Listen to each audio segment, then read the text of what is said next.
Welcome to Kabbalah Conversations. We're so happy you dropped in to join us. Kabbalah Conversations is where students of the Kabbalah Center get together to have weekly conversations about how the energy of the week impacts us, how we navigate through its challenges, and face the opportunities that the universe brings to us this week, using the tools and the ancient wisdom of Kabbalah, which ultimately helps us connect to our soul's purpose and true fulfillment.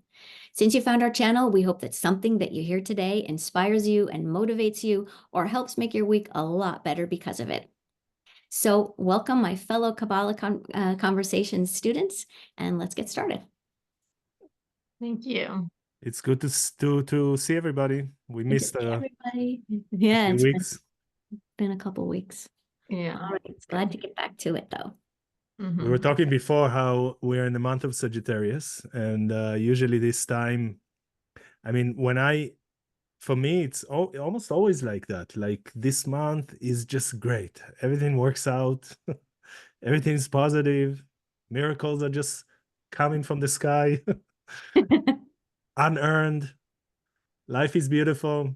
And this year it's like, no, actually this year we want you to earn it. This year we're going to make you earn the miracle, which is, for the spiritual people, we sign up for it. So we're excited about that. We love it. Right? It's true. But it's still the energy, people feel it in December. The holidays are there, Hanukkah and Christmas. There's energy in the air that is the energy of miracles. And that exists. But in order to have the lasting miracles, like I was studying something, there was a lesson from Michael Berg about the energy of this week. And like this week and next week, the 2 weeks before all the, the big holiday energy really comes in full impact. He was talking about Bayom Tova and Bayom Ra'ah. So what he was talking about is that there's the goodness and the blessings that happen normally. Good things are happening and you feel good. And he said, but there's the actual miracles, and then there's the concealed miracles. There's the concealed goodness that's behind us. So when something good happens, you want to ask the universe, I also want to see the concealed goodness that's behind it, because there's even more that the universe wants to give to you. But unless you connect to that and ask for it, you get goodness, but you just get that one level. And then he was talking about Bayom Ra'ah, which is when there's challenges happening. How does it translation of Bayom Ra'ah is in a bad day, or like, Okay. Anyway. And so he was saying there's even in the challenge, I wrote this down, there's even greater good that we cannot see. But the way that we get it is we have to fix our consciousness so we can change our experience and see what our soul sees. Because our soul sees that this experience, this awful, negative, difficult challenge, and we know we've had a couple this week, there's something really good behind it. And so what do you have to do? First of all, you have to say, stop. I want to connect to the light. I want to connect to the goodness. I want to connect to what's concealed, what the light sees in this experience. And then, take a breath, then go through the experience. I mean, we had one thing happen. We have had a couple things with cars. Maybe this is last night there was very emotional. We had a first one with we're selling our RV, and we put it and we didn't get any response. We put it on different things, didn't get any response. So Yuda was saying, put it on your Facebook. So I put it on my Facebook and in Marketplace, and all of a sudden it starts to blow up and people are asking and want to see it. We only showed it one time, and they were like, they knew what they were doing. They were looking at this and looking at that. I'm like, okay, it's 2015, it's in great shape. So they didn't even really make an offer. So now we're like, what are we going to do? And then one of the people that I'm engaging in conversations, nice guy, his name was Juan, and he said, I'd like to come see it with my son when he gets off work. Okay. So we meet him, super nice guy. And we don't wear shoes in the RV. We keep it clean, right? Even took off his shoes. He goes, oh, look, we have to take off our shoes when we come in the RV. So I'm feeling really nice. We're having a nice conversation. And he looks at this, he looks at that. He doesn't even really know about RVs. So we're telling him. And his husband works for the Metro Police Department. His son. What? Okay, anyway, so we leave and he wants to buy it. So you can finish the story. No. I just I don't know. Anyway, it was his son. His son works at the police department. That's all. Yes, son works with the police department. Anyway, he wants to buy it, and um,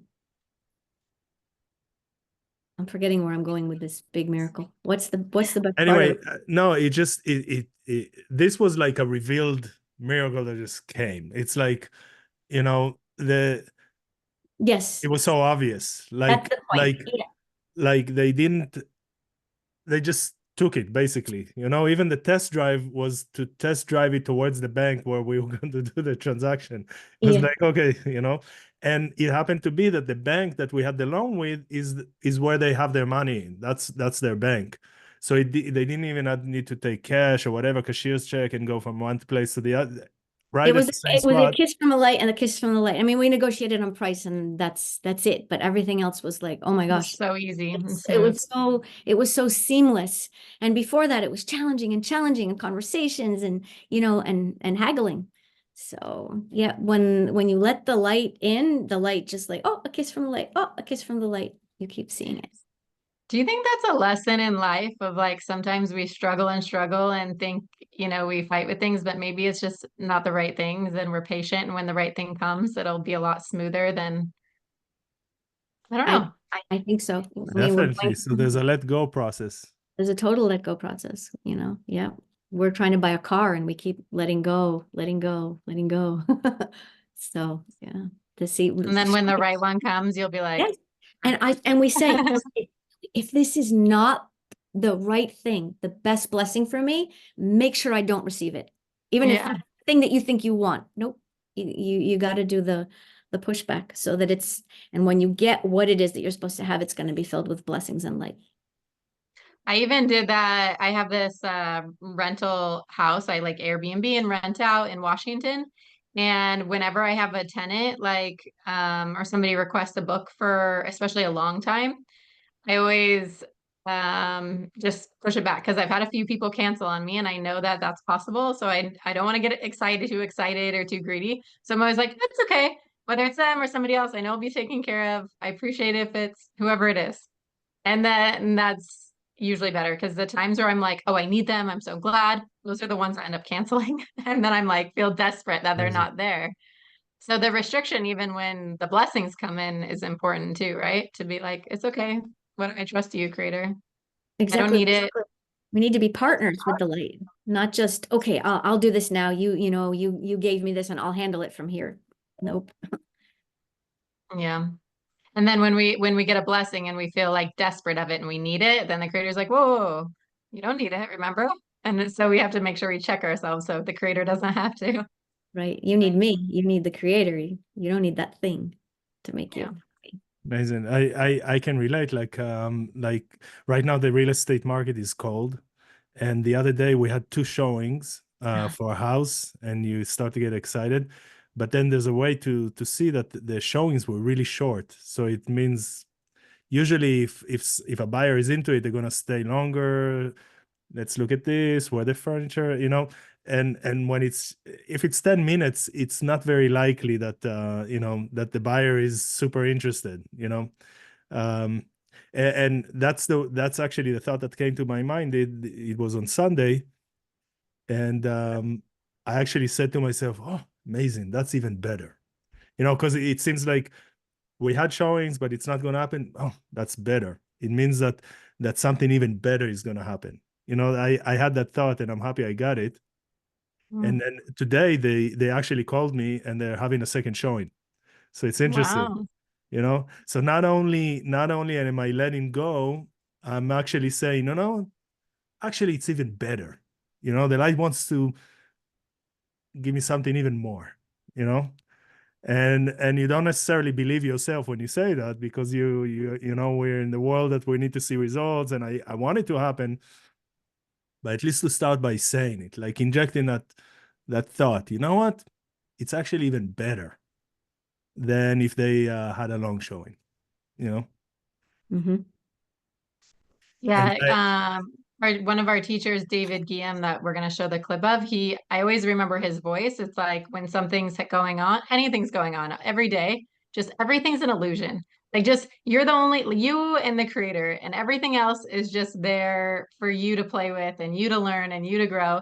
And like, I mean, it's really true. Like each of us are our own little universe, but that's what's happening. It's like it's not really real. That buyer's not really like real. It's just an opportunity for you to grow. And if you look at it that way, then you can be a lot more productive and I mean, do it a lot better, I think. So true. Yeah. Should And we play the clip or go ahead? yeah, go ahead. No, go ahead. Yeah. Is it a good So time? David Okay. Guillaume is the teacher that does Kabbalah One Masterclass. Kabbalah1.com. It's really good. And he has a podcast, and there's a great clip from this last week we're going to listen to. Okay. And depending where you're watching, if it's the long form, whether YouTube or Facebook, we should have the link below. And so enjoy it. Otherwise, just Google David Guillaume and you know. Or you can always just DM us in the comments and we can send you a link also. So let's share this. This is very powerful, what he's sharing here. So enjoy.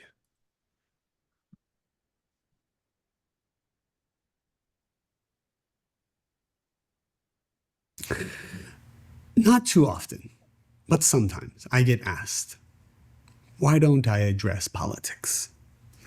Why don't I address or take a stand against certain wars, certain things that are happening in the Middle East? What do I believe in? What's my opinion? And the truth is, I don't really understand the question. And I always tell them that. Someone came to me and said, why don't you address what's happening in the Middle East? And I said, I don't understand the question. I said, what's not to understand? Address what's happening. Take a side. Say something in support of whatever.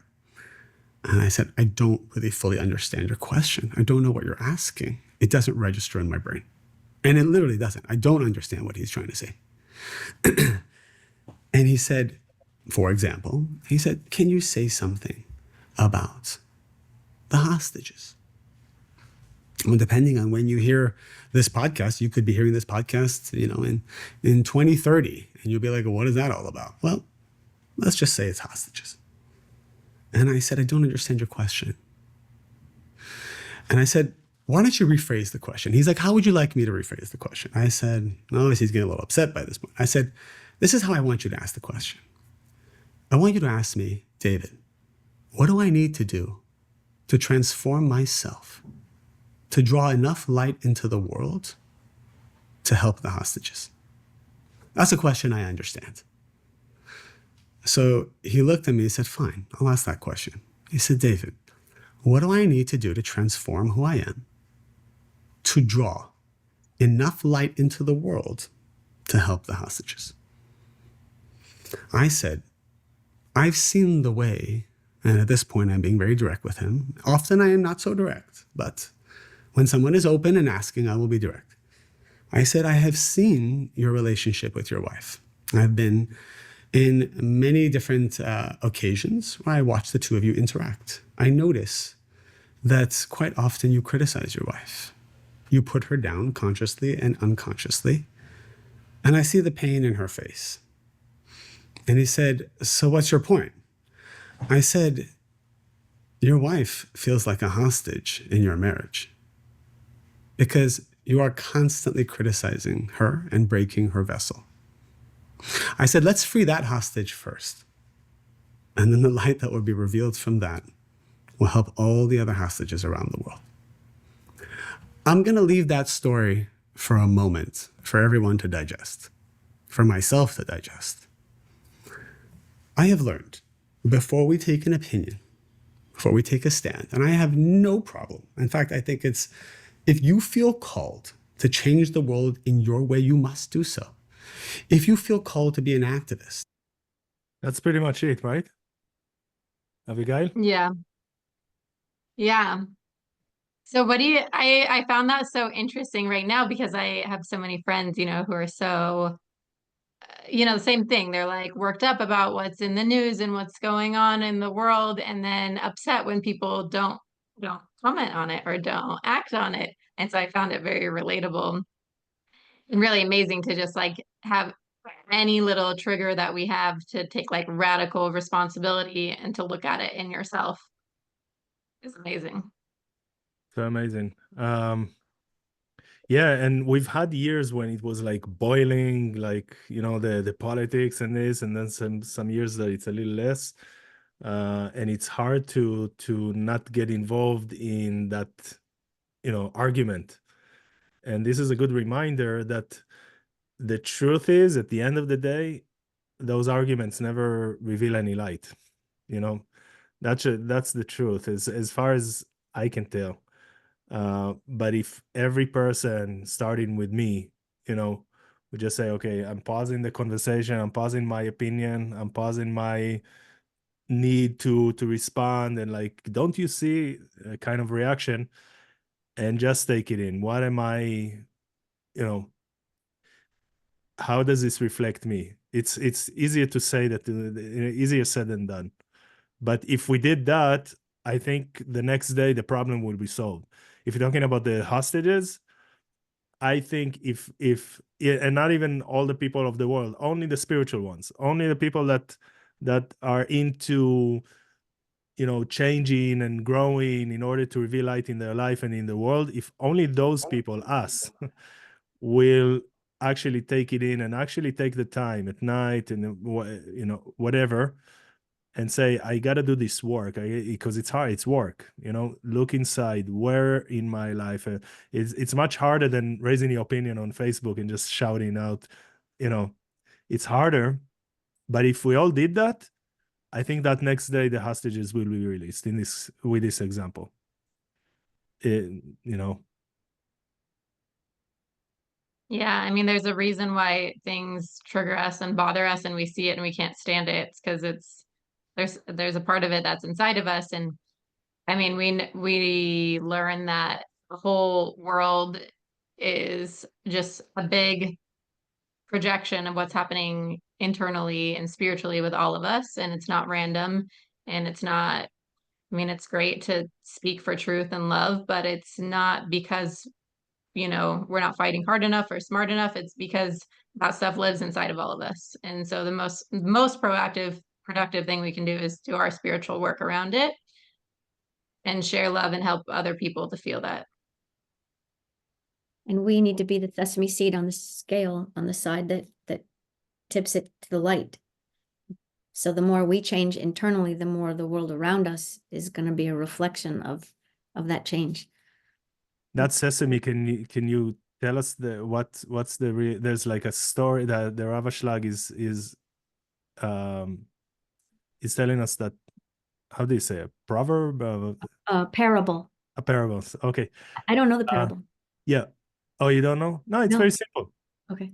Anyway, so the Ravashlag says that we need to think every moment in our life, especially when we're about to either do something or say something or respond or react or anything we're about to act, to stop and say, right now, in this very moment, the world is like a scale and it's break even between negative and positive.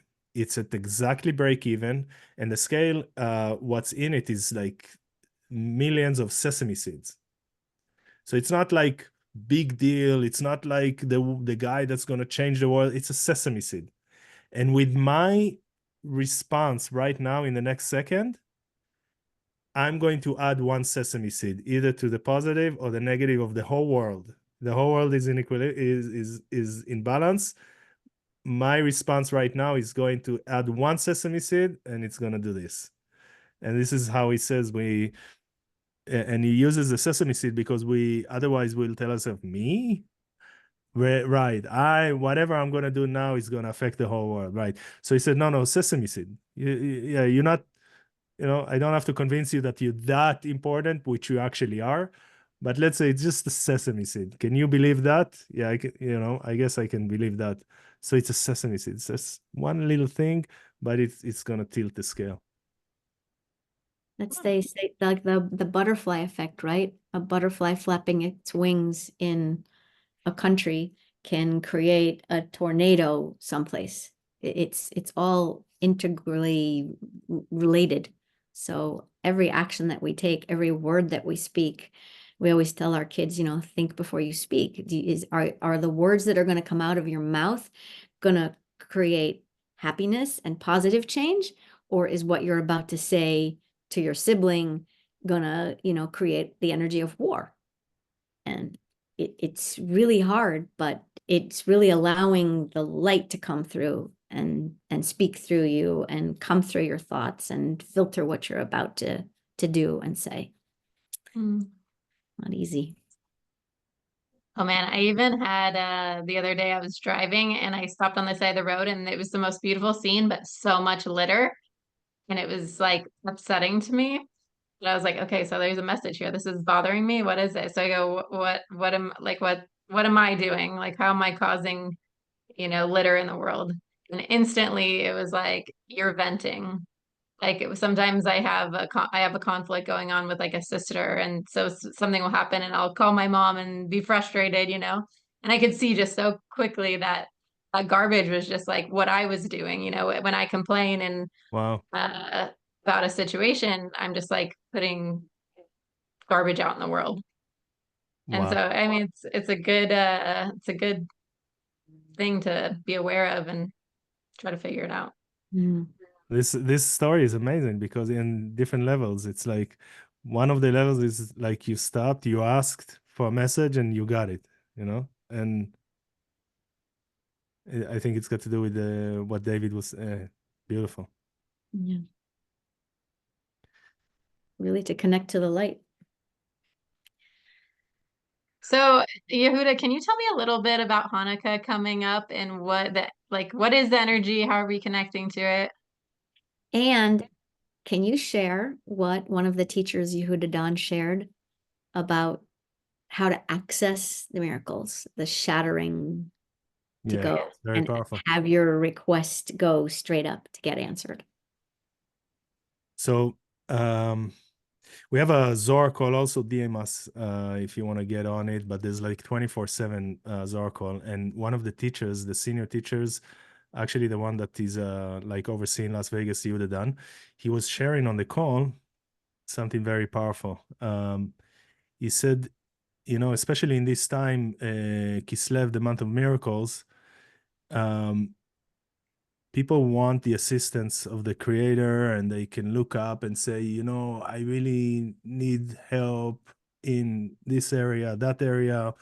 I'd love to see a miracle. And he says, when we come with an energy of like, I'd like to, or please, can you kind of help It me would be great if here? I got this. It would be great if I got this. So he says, what happens? I think our landscapers are here. I think what happens is that the request goes to like an angel, and the angel looks at it and says, I'll pass it to this angel to make the decision. And the angel pass it to another, and it can go, from an angel to an angel. And then hopefully it'll get to the creator at some point, and then hopefully will be a good decision. But he says when a person is broken, he's like, listen, you have to help me. I don't have hope without you. I'm nothing. I'm broken. I need you. You have to help me with a broken heart. Says that request is like an ox breaking all those layers between you and the creator. Somehow We can't hear the it. message is too strong.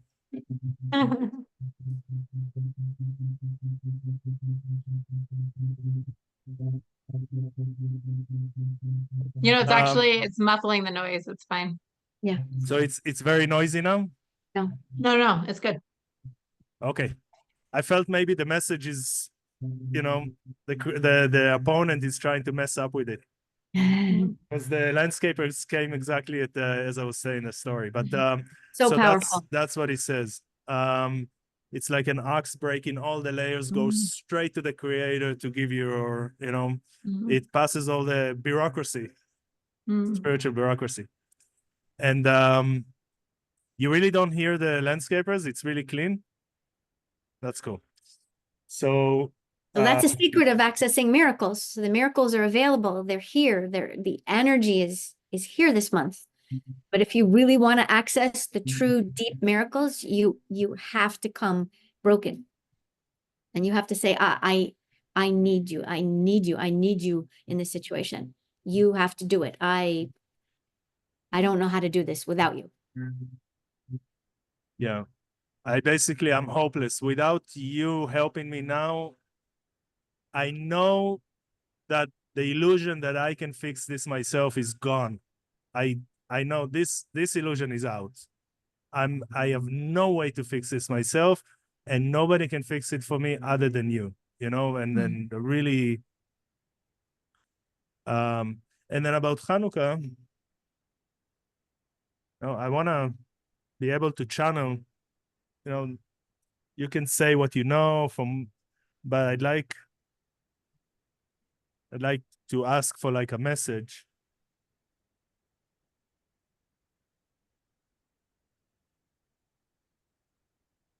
It's a universal window that opens. There are times in the year, not every day everything is available to us personally or globally. There are times in this world that there's an opening for something to happen. And hopefully we do the work or what we need to do to take advantage of this opening that's available. And it's a little sad when that window closes and we didn't take advantage, but it happens unfortunately all the time. The time of Hanukkah, it's related like to Judaism, to, the truth is it's not reserved for Jewish people. It's a cosmic opening in the entire world for all the people, that the availability of miracles is just much more available. There are times where a miracle is almost impossible, and during those 8 days, it's a lot more close. It's a lot more, I don't want to say easy, because easy is maybe not the word, but accessible. The miracle is accessible. And many times we need to work very hard to get something, to get a certain light into our life. In Hanukkah, the beautiful thing is you don't have to work that hard. You light in a candle, and the more you have consciousness about lighting that physical candle, the more you can actually reveal those miracles in your life. You're meditating that this physical candle is actually lighting up something much bigger that I don't see. It's igniting a light and making that light accessible for me in this moment. It's illuminating miracles. What's that? Illuminating the miracle. Yeah. So small little action, but as much as possible consciousness. And I would send you to Kabbalah.com to get the consciousness, get the teachers to explain it straight from, much closer to the source than me. But and on Kabbalah.com every day there will be some explanation and this, and hopefully you can plug into some explanation for Michael Berg and Monica. But that's the idea, that you do a very small action of lighting a candle, and then the work is in your head to understand that this little action is major action in the upper world, and then just go to Kabbalah.com and learn how to just draw it in, because it's available. It's so beautiful, it's available. And I just want to close it with one thing that we were talking about, how this month of Kislev seems to be harder than other years. And I think I remember a teacher at the Kabbalah Center saying something like that, yeah, the illusion could be strong of the chaos that's happening, but the access to it's like, I think, I could be wrong, so hopefully I'm not distorting the message, but that in this month of Sagittarius, the distance between you feeling pain and seeing the actual revelation of light, it could be much faster. You know what I mean? So it's not like there are months of the year like my amateurs, in Taurus, it could be heavy the whole month, and you could hope to see the result of your action, 6 months later. In Kislev, it could be, it's right away. It's like you could see darkness, you could feel darkness, but boom, it's like the transformation, the quick, the beautiful miracle is in is right there. Just So like I writing think I it heard down. it from a teacher. I hope I didn't distort it too much. Yeah. Amazing. Yeah. Thank you. Thank you. Okay. And we can talk more about, we've got another 2 weeks actually of this energy being around in Sagittarius. Closing Okay. message. Abigail, I feel like you have some message for all of us and it's being kept. Ooh. Give us the message. So I actually had a really strong lesson this week. I'll share really quick in a class about proactive confrontation, about just closing the space between people. And the most important thing we can do with anything and anyone is having unity and making that our first priority before anything. So with every relationship or every person, whatever the conflict is or whatever the confrontation is or whatever has to be worked out, great. But make sure always unity and just fight for that. And through the whole process, just I'm with this person, there's no space, we're together. And then as you work it out, but like to always have that as your focus was a good lesson for me this week. Can you give an example? So even like honestly with my son, we have challenges a lot and it always feels like there's distance and naturally he gets upset and then even if we have space, he goes to his room. It just feels like there's space. And then there's room for, they say, the negative influence to come in because there's no space. I'm not connected with him. There's this lack of like light in between us. So then this negative influence can come in, and go to him and cause depression, or go to me and cause anger or whatever it is. But just with my consciousness alone, maybe not being physically with him, I'm just trying to meditate and trying to think like I'm with James. I'm envisioning like us being connected and we're together no matter what, and we're united no matter what. And then just energetically holding that connection so there's not a break and not a space for darkness to come in. I have to share one quick thing that I just started doing this week. So I have a challenge sometimes with my daughter, and she's beginning teenager, and sometimes she'll get upset with me about something. And maybe it's just downloading something that happened during the day. She has challenges at school with friends, and she takes it all out on me. And while that's a good thing because she feels safe letting out with me rather than taking it out with somebody else, I'm happy about it, but I get dumped on, right? And so when it used to be, she would be very reactive and I can get my feelings hurt. And I feel like, wow, I do so much and you don't even appreciate. And, and how can you say these things? It's not nice. And, so what I started to do recently, I've just been meditating, and it came to me, like to really just give myself a hug. So she was very reactive with me and I didn't feel it was called for. And I could take hours to just start to put myself back together and not feel hurt anymore. So I closed my eyes and I gave myself a hug and I just held myself. And I envisioned that the Creator is giving me a hug.